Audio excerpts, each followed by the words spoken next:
Folks, let's get down to brass tacks. I like saying that. But since Monday, midday earlier this week, the U.S. upstream oil and gas scene has been churning along like a pump jack on a good day.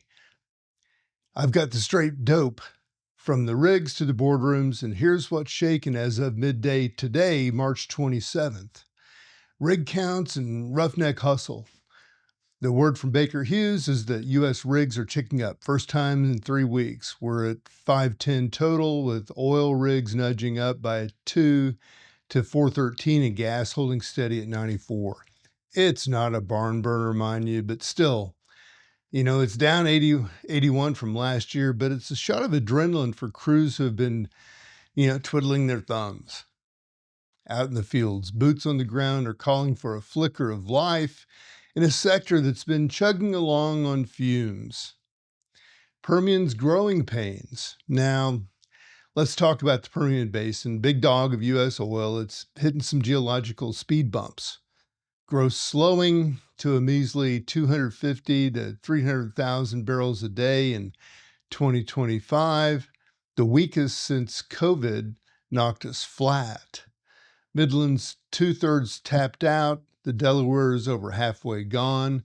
Water's gushing faster than oil these days.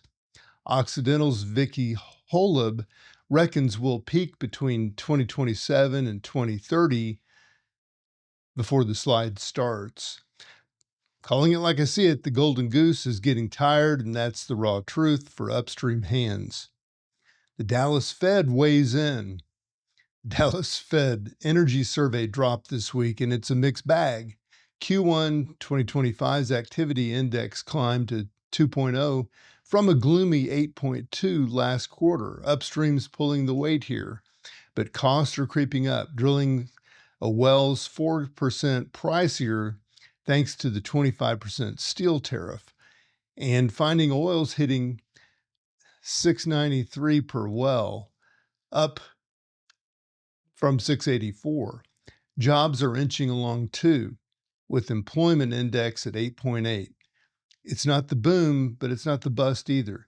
Just enough to keep the lights on for the working stiffs. Alaska's slow burn. Up north, Alaska's playing the long game. The EIA's latest outlook pegs 2025 crude at 422,000 barrels a day, but 2026 is eyeing 438,000, the first bump since 2017. ConocoPhillips' Nuna project kicked off in December 24, and Santos and Repsol's Pipca field are keeping the juice flowing. It's a lifeline for a state where old wells are wheezing, and it's got folks in Anchorage cautiously nodding. Market buzz and DC shadows. Oil prices got a lift Monday thanks to U.S. strikes in Yemen and China's economy perking up.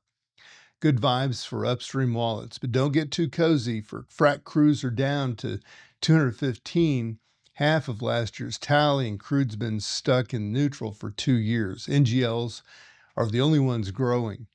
Word on X says regs haven't budged under Biden. Texas still runs its permitting show. I'm skeptical we'll see rigs popping up like daisies anytime soon. Economics, not politics, call the shots here. The Roach take? Look, the U.S. upstream's like a rig hand after a double shift. Beat up, but still swinging. Rigs are up a hair.